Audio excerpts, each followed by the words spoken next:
మరోసారి 11 వందనాలు. మొదటిగా దేవుని రాసులు పెద్దగా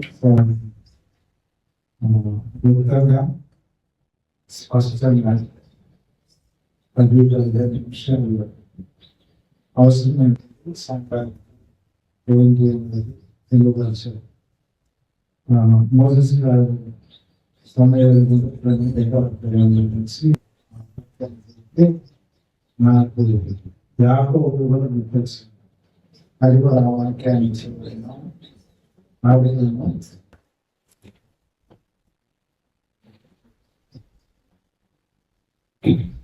28వ అధ్యాయాన్ని ఆదికాండం 18వ ఆదికాండం 18 పరలోకని ఇదే అనుకున్నాను. తెల్లవారిన యాకోబు తెలిసి తాను తలకట్టం చేసుకుని రాయి తీసి స్తంభం దాని పొలం మీద పోసిన మరియు ఆ స్థలం దేవేలను పేరు పెట్టింది. అయితే మొదట ఆ ఊరి పేరు దూజు. దేవేలు అని అంటే దేవుని మందిరం. ప్రభు ఈ వాక్యాన్ని తలంపులను ఈ వాక్యాన్ని ధ్యానిస్తున్నాం.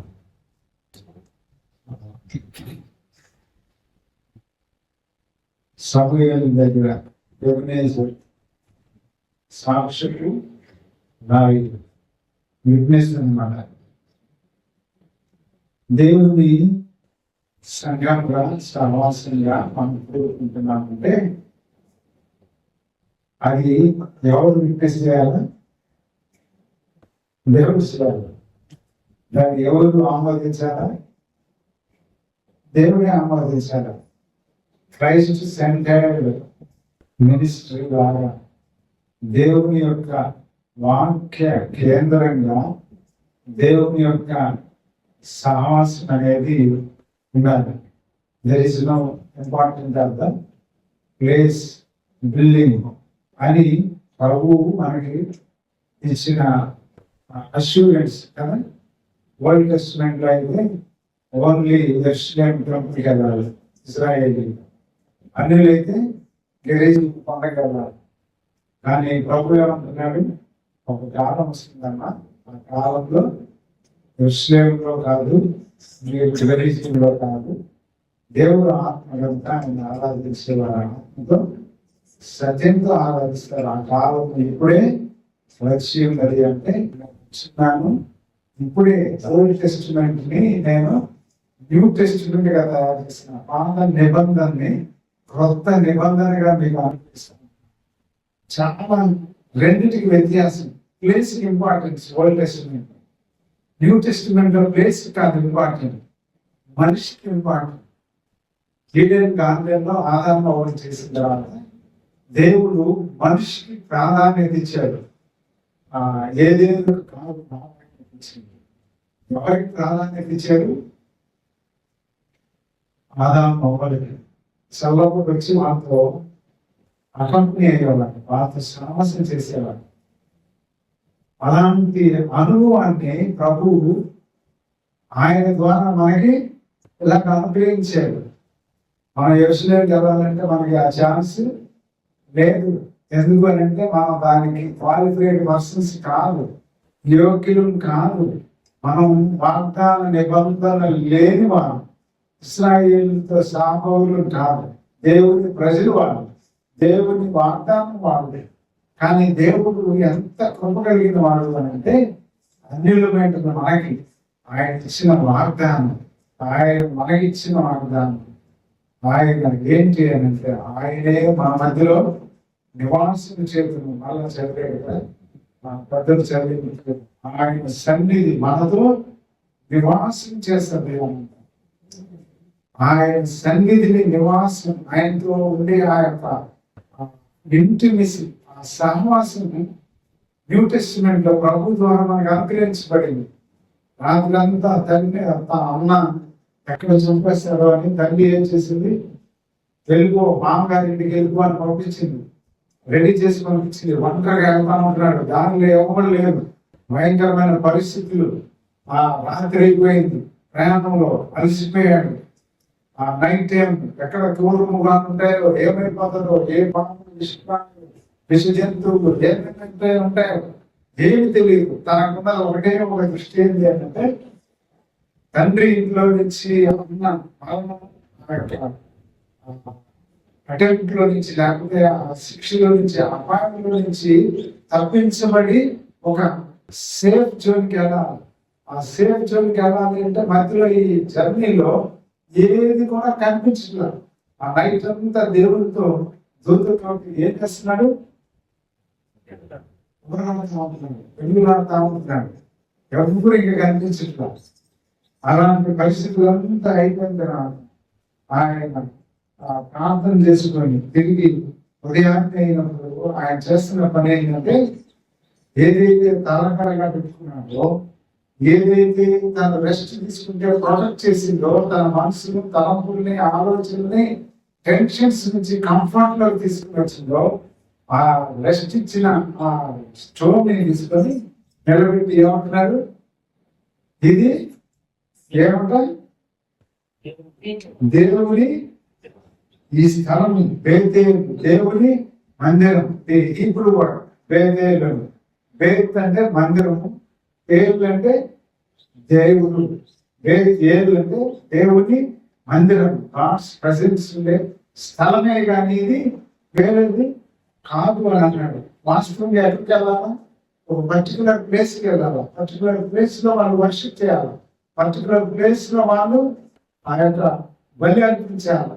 చాలా దేవుడు ధర్మశాస్త్రాన్ని ఇవ్వక ముందు కూడా ఈ యొక్క ఎలాగ చేయాలనేది దేవుడిలో నుంచే తీసుకుని వచ్చి వాళ్ళకి ఇవ్వడం జరిగింది. అందుకని హేబేలు ఎవరు, కయీను విషయంలో ఏమైంది, అక్కడ వాళ్ళకి దేవుడు ఇచ్చిన వాగ్దానాన్ని, ఆ యొక్క ఆజ్ఞను తన పిల్లలకి ఆదాము నేర్పించారు. దేవుడి సన్నిధికి వెళ్ళాలంటే, దేవుడిని మనం కలుసుకోవాలి అని అంటే రక్త ప్రోక్షణ కావాలా, దాని ద్వారానే మనకి ఎంట్రీ ఉంటుంది అనేది చెప్తే, ఇద్దరు ఒకడు యాక్సెప్ట్ చేశాడు, ఇంకొకడు ఏం చేశాడు, నిర్లక్ష్యంగా ఇచ్చాడు. దేవుడు దేవుడును తన అర్పణను అంగీకరించాడు అంటే, ఇలాంటిది ప్రాసెస్. ఏదేదో వాళ్ళు కోల్పోయారో దాన్ని దేవుడి సన్నిధిలో మళ్ళా అనుభవించాలి, కావాలి అని అంటే సమ్ ప్రాసెస్ అనేది ఆదాము తన పిల్లలకి నేర్పించుకుంటా వచ్చారు. అలాంటి సందర్భంలో దేవుడు వారితో కలిసి ఉంటున్న ఆ పరిస్థితులన్నింటిలో ఈ యొక్క యాకోబు కూడా అంటున్నాడు, ఇది దేవుడి మందిరం. ఎందుకు అంటే దైవ దూతతోటి పోరాడి గెలుచుకుంటున్నాడు, దేవుడితో ఆ ఇంటరాక్షన్ కలిగి ఉంటున్నాడు, దేవుడితో అనుబంధం కలిగి ఉంటున్నాడు. ఎంత గొప్ప అనుభవాన్ని పొందాడు అనే దాన్ని మనం గమనిస్తే, కాబట్టి ప్లేస్ కి ప్రాధాన్యత లేదు. దేవుని దాసులు చెప్పిన దానికి ఇంకొకటి కూడా మనం చదువుకోవచ్చు. ప్రభువు పేతులతో అన్నాడు, యోహాను సువార్త చివరి అధ్యాయంలో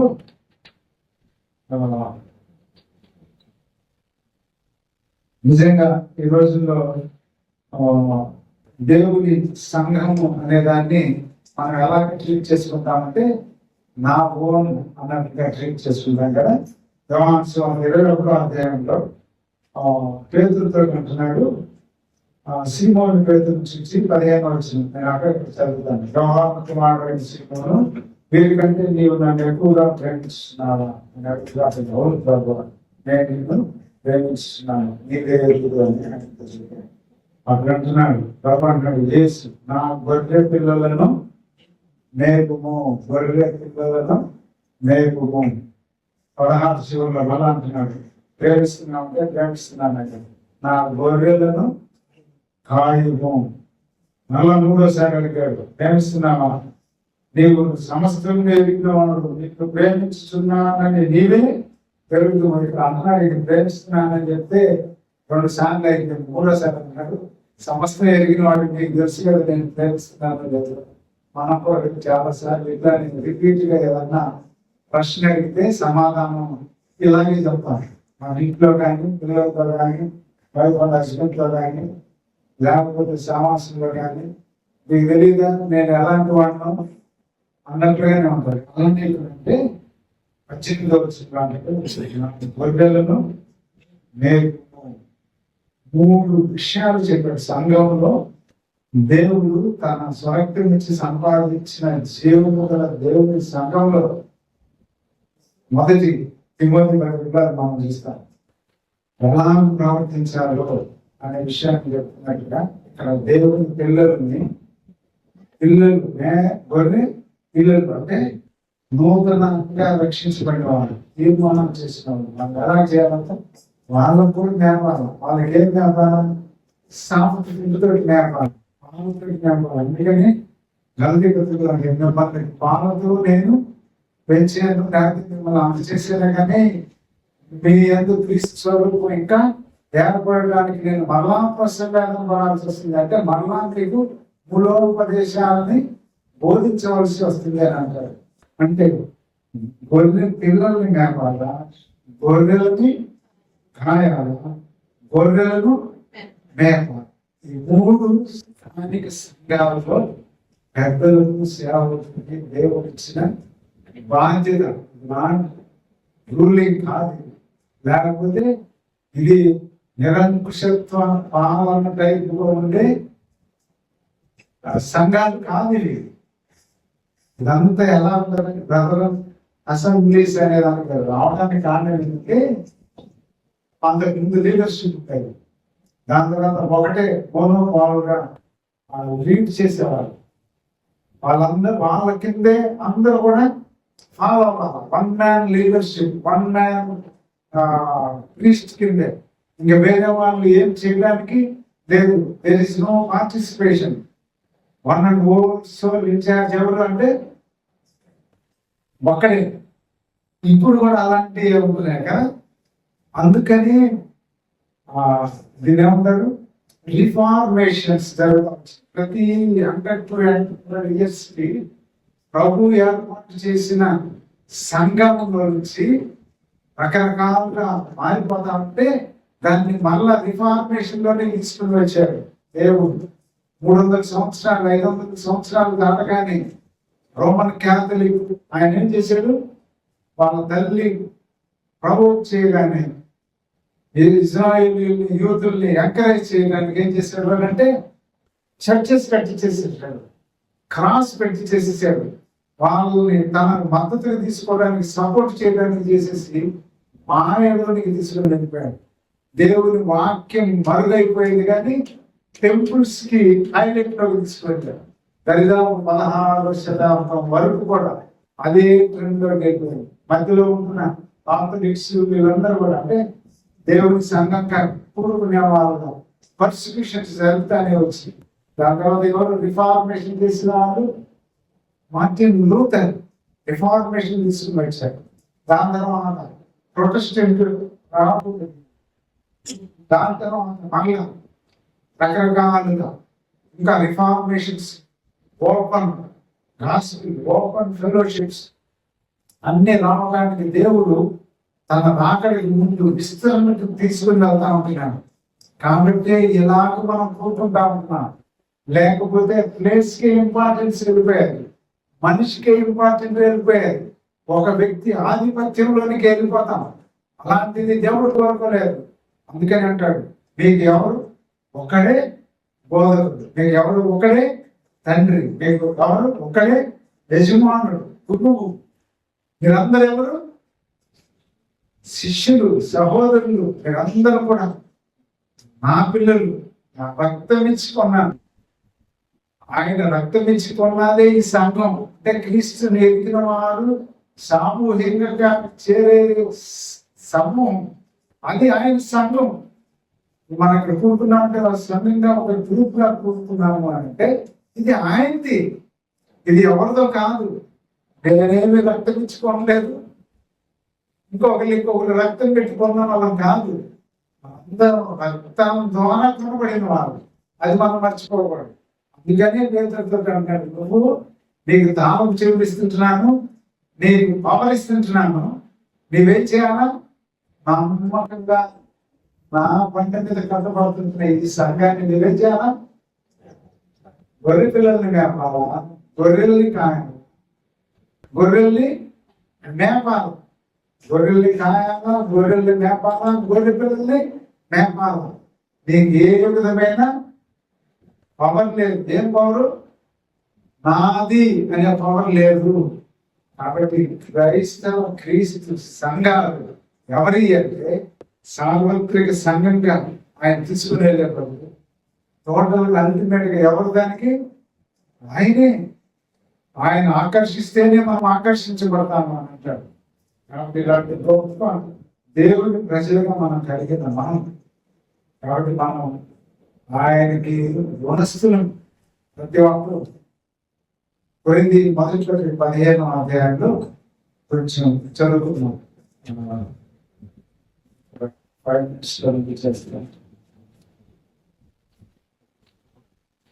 కొరింది రాసిన మొదటి పత్రిక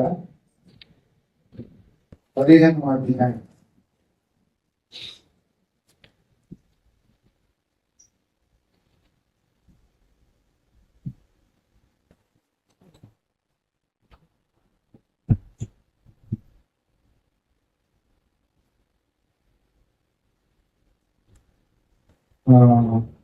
ఏడో వచ్చింది.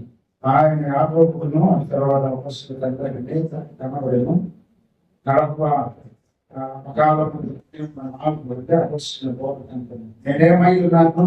దేవుని కృపవల్ని అయి ఉన్నాను. ప్రయాసపడినది నేను కాను, నాకు తోడై ఉన్న దేవుని కృపయే. మనం ప్రయాసపడుతున్నాము, లేదా పని చేస్తున్నాము, సేవ చేస్తున్నాము, దేవుని కొరకు పరిచయం చేస్తున్నాము అంటే అది ఎవరు? మనకిచ్చింది మనం చేస్తున్నాం. ఆ ప్రయాసం మనకి ఇచ్చిన పని జీతానికి అర్హులుగా మనం చేస్తేనే జీతం వస్తుంది. 4 రోజులు పని చేస్తేనే మనకి జీతం ఇస్తారు గవర్నమెంట్. ఇవన్నీ మనకి ఒక పాలసీ మ్యాటర్స్. రోజు ఆబ్సెంట్ ఏమనుకోండి, అది యాక్సెప్ట్ చేసి అప్రూవల్ చేసి లీవ్ గాను లేకపోతే దేనిగానో ట్రీట్ చేసేంత వరకు వీలైతే ఆ నెల జీతాన్ని మనకి ఆపివేస్తారు. అధికారి దాన్ని సాటిస్ఫై అయ్యి ఆబ్సెంట్ పీరియడ్ లీవ్ గా ట్రీట్ చేస్తే 30 రోజులు జీతం వస్తారు. ఆబ్సెంట్ గానే ట్రీట్ చేస్తే 28 రోజులకే జీతం వస్తారు. నాకు 2 రోజులు నాకు లీవ్ కూడా చేసి నాకు లీవ్లు ఉన్నాయి, లీవుల్లోకి ట్రీట్ చేసి నాకు ఇవ్వు అనే అధికారం పనివాడికి లేదు. మనం చేయాలంటే ఒక భూమి మీదే ఇంత రూల్స్ రెగ్యులేషన్స్ ఉంటే దేవుని వ్యవసాయ భూమిలో పని చేయకుండా జీతము రివార్డ్స్ పొందాలి అంటే కుదరదు కదా. మనందరం శరీరం ఒకటే. శరీరంలో మనందరం ఏమై ఉంటున్నాము? అవయవాలు అంటున్నారు. చేయి చేసే పని చేయి చేయాలా, కాలు చేసే పని కాలు చేయాలా, చెవి చేసే పని చెవి చేయాలా, కన్ను చేసే పని కన్ను చేయాలి. ఏ అవయవం దేహంలో దేవుడు అమర్చాడో ఆ అవయవం ఆ పని చేయటానికి. కానీ నేను కన్ను కదా, నేను అంత చేస్తాను అని అంటే కాలు తీసి ఒకటి కంటి మీద పడుతుంది. లేకపోతే కన్ను నేను నడుస్తానంటే నీకు ఆ పవర్ లేదు, ఆ స్ట్రెంగ్త్ లేదు. ఆ పవర్ ఆ స్ట్రెంగ్త్ నాకు ఇచ్చాడు ఆ శరీరం, నేను చేయాలని. అలానే దేవుని సంఘంలో దేవుని స్వార్థం ఇచ్చి సంపాదించిన మనకి ప్రతి ఒక్కడికి ఒక పని ఉంది. ఆయన పొలంలో నాకేమి లేదు అని అనుకున్నామంటే ఎలాగైపోతామంటే ఒక తలాన్ని తీసుకున్న వాళ్ళలాగానే అయిపోతాం. అది మనం మర్చిపోలేదు. దేవుని పరిచర్యలో ఆయన విలువైన రక్తాన్ని మనకు అనుగ్రహించి ఆయన మన కొరకే శ్రమ అనుభవించి మన కొరకే స్వరూపమైన సొగసైనగా లేక ఆయన మార్చబడి ఉమ్మిగించుకొని తనపైన ముండ కిరీటాన్ని కొట్టించుకొని కేకరించి రానువారు ముఖం మీద ఊస్తూ ఆ యొక్క శిరస్సు మీద ఆ ముండ్ల కిరీటం, ఈ యొక్క భూమి చెమట రక్తం అంత ముఖం మీద నుంచి కారుతా ఉంటే స్వరూపమైన సొగసైన దేనివానిగా మార్చబడ్డాడు అని మనం చూస్తాం. దేవాతి దేవుడు దాసుని స్వరూపాన్ని ధరించుకుని వచ్చి మనందరినీ దేవ కుమారులుగా ఆయన పరిశుద్ధ జనాభాలో మనం చేసుకున్నాడంటే ఎంత ధన్యులు మనం. ఇంత గొప్ప వాక్యం కలిగిన మనం ఆయనకి కృతజ్ఞత కలిగి జీవించాలా. అంత మాత్రమే కాదు, పని కలిగి జీవించాలా. సోమరులుగా ఉండటానికి పనికిరా. సోమరులు దేవుని రాజ్యానికి వారసులు కాదు. నిద్రపోతు వాళ్ళు దేవుని రాజ్యానికి వారసులు కాదు. తిండిపోతులు దేవుని రాజ్యానికి వారసులు కాదు. దినాలు సఫిషియెంట్గా దేవుడు అనుగ్రహించాలంటే బాగా తినేసి కావలసిన ఐటమ్స్ తిని చక్కగా రెస్ట్ తీసుకొని ఉండేవాళ్ళు ఎంతమంది లేరు. రిటైర్ అయిన తర్వాత చాలా మంది ఏం చేస్తున్నాం అంటే హ్యాపీగా ఉన్నానండి, చక్కగా భోంచేసి మంచి ప్రశాంతంగా ఉంటున్నాను, ఇంట్లో రెస్ట్ తీసుకున్నాను. రెస్ట్ తీసుకోలేదు. దేవుడు 50 ఏళ్ళు వద్దంటే తినేశారు కాడిని గవర్నమెంట్ లో. ఏమన్నా దున్నకపోతే పనిష్మెంట్ ఇస్తాడు, నిద్రపోయి కూడా భయపడేవాడు. మరి దేవుడు మనకి ఇంత రక్తం ఇచ్చి మనల్ని కొని నిత్య రాజ్యానికి వారసునిగా చేస్తే నిద్రపోతే అట్లా మనం దేవుని సంఘంలో మనం ఒక అవయవాలుగా ఉన్నామంటే మనం ఎక్కడ ఉంటున్నాము అక్కడ మనకి దేవుడు ఏమో అనుగ్రహించాడు మనం అది గ్రహించాలి. ప్రతి విశ్వాసికి, రక్షించబడిన వారికి దేవుడు ఒక పనిని అనుగ్రహించాడు, మర్చిపోవద్దు. కొంతమందికే కాదు దేవుడు ఆయన ఇచ్చేది వరాన్ని, లేకపోతే ఆ కృపను అందరికీ పంచేయడానికి. ఆయన స్వార్థపరుడుగా నిస్వార్థపరుడు, అందరికీ సూర్యుడిని అనుగ్రహించాడు, అందరికీ నేరనిస్తున్నాడు, అందరికీ ఆరోగ్యం ఇస్తున్నాడు. కాబట్టి ఇలాంటి కృప సంఘంగా మనం చేయగలుగుతున్నామంటే 2 సంవత్సరాలు ఎలా గడిచిపోయినా తెలియదు. 5వ అధ్యాయంలో ఆమోస్ పత్రిక గిల్గాలులో ప్రవేశించబడుతుంది, బేర్షెబాకు వెళ్ళకూడదు, గిల్గాలు అవశ్యంగా చెరపట్టబడుతుంది, బేతేలు శూన్యమవుతుంది. యెహోవాను ఆశ్రయించుడు, అప్పుడు మీరు బ్రతుకుదురు. ఆశ్రయింపని ఎడల బేతేలులో ఎవరిని ఆశ్రయించలేకుండా అగ్ని వాడుతున్నట్టు ఆయన యేసు దాన్ని నాశనం చేయలేదు. దాంట్లో 6వ అధ్యాయం 12 వచనం మరలా అడుగుతాం. పూర్వములు బండల మీద పరిగెత్తున అట్టి చోట ఎవరైనా ఎద్దులతో దున్నుదురు. ఎవరైనా చేయగలరా ఈ పని? బండ మీద గుర్రాలు ఎక్కడన్నా పరిగెత్తడం మనం చూస్తామా? గుర్రం అంటే మంచి శక్తివంతమైంది. ఈ వెహికల్స్ కన్నిటికి అదే పెట్టింది, హార్స్ పవర్ అని కడుతుంది, హెచ్డిఎల్. హార్స్ పవర్ ఎక్కడి నుంచి వచ్చింది? గుర్రపు యొక్క శక్తిని క్యాలిక్యులేట్ చేసి వాహనాలకు పెట్టారు. ఈ గుర్రాలు బండ మీద పరిగెత్తావు, దానికి గ్రిప్ కావాలి. బండ మీద పరిగెత్తున ఎద్దులు ఎక్కడ దున్నుతాయంట? దాని మీద, బండ మీద ఎద్దులు దున్నుతాయా? బండ మీద ఎక్కడన్నా దున్నుతాయి ఎద్దులు? గుర్రాలు ఎక్కడన్నా పరిగెత్తాయా? ప్రతి ఒక్కరికి ఒక అనుభవం దేవుడు అనుగ్రహిస్తాడు. దాన్ని మనం గ్రహించాలి. దేవుడు నాకేమి ఇచ్చాడు, దేవుడు నన్ను ఏ పనికి నన్ను వాడుకుంటున్నాడు. తన పొలంలో, పొలం అంటే దీన్నే కాదు, లోకమంతా పొలం. ఆ లోకమంతా పొలంలో దేవుడు మనకు అనుగ్రహించింది మనం ఏం చేయాలి అనేది మనం గ్రహిస్తే దేవుడు తప్పకుండా మనల్ని ఆశీర్వదిస్తాడు. అంతేగాని one man leadership, ideal worship, ఇవన్నీ కూడా 2000 years దేవుడు క్లోజ్ చేశాడు, రిఫార్మేషన్ చేశాడు, క్రైస్ట్ సెంటర్డ్ గా చేసుకున్నాడు. అందరినీ ఆయనతోటి మనం ఉంటారు, ఆయనకి కనెక్ట్ అవ్వాలి. మనందరికి రాజు ఎవరంటే ఆయనే. 47వ కీర్తన ధ్యానించాను కానీ పెద్దలు జరిగిన దానికి దీన్ని ఫాలో అయితే చెప్పలేదు. 47 సాంగ్స్ అసలు కన్నీళ్ళు వచ్చిందన్నమాట. అలా అందరికీ దేవుడు ఈ సంవత్సరంలో కూడా వ్యక్తిగతంగా మన ఆధ్యాత్మిక జీవితంలో పని కలిగి ఆయన కొరకు ఒక జీతం పొందేవాళ్ళ తిమోతి 2వ పత్రిక 4వ అధ్యాయం 7 ఎలుగులు వచ్చిన వాళ్ళు నా పరుగు అనుమతించింది, నా పరుగు నీతి కిరీటం మార్చబడింది. అది నాకు అందరికీ పౌలు గారంటూ వచ్చింది. నాకే మీరు కాదన్నట్లు నాకుంది, నేను చూస్తున్నాను. అది నాకే కాదు, అందరికీ దాన్ని ఆశపడి అందరికీ కూడా అనుగ్రహిస్తారు. కానీ మనం చేయాల్సింది ఏంటంటే క్రీస్తు రక్తంలో ఆధ్యాత్మిక జర్నీలో, రన్నింగ్ లో, పరుగులో అనుమతించాలి. మనం డెస్టినేషన్ అలా ఉండటానికి పరిశుద్ధాత్మదేవుడు సాయం చేద్దాక ఈ వ్యక్తిగత ప్రాంతంలో ఈ కాలనీస్ వేగంగా ప్రతిరోజు మనం ప్రార్థన నువ్వా నాకు వెలుగునిచ్చావు.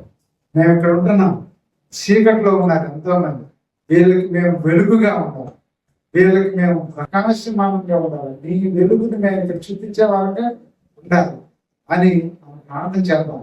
దేవుడు తప్పకుండా తన కార్యం, ఆశ్చర్యమైన కార్యం ఈ షిరిడి సాయి నగర్లో, ప్రశాంత్ నగర్లో, చుట్టుపక్కల దేవుడు తప్పకుండా చేస్తారు. అలాంటి కృప కొరకు మనం ఎదురు చూస్తారు. ఆయన కొరకు సాక్షిగా జీవితం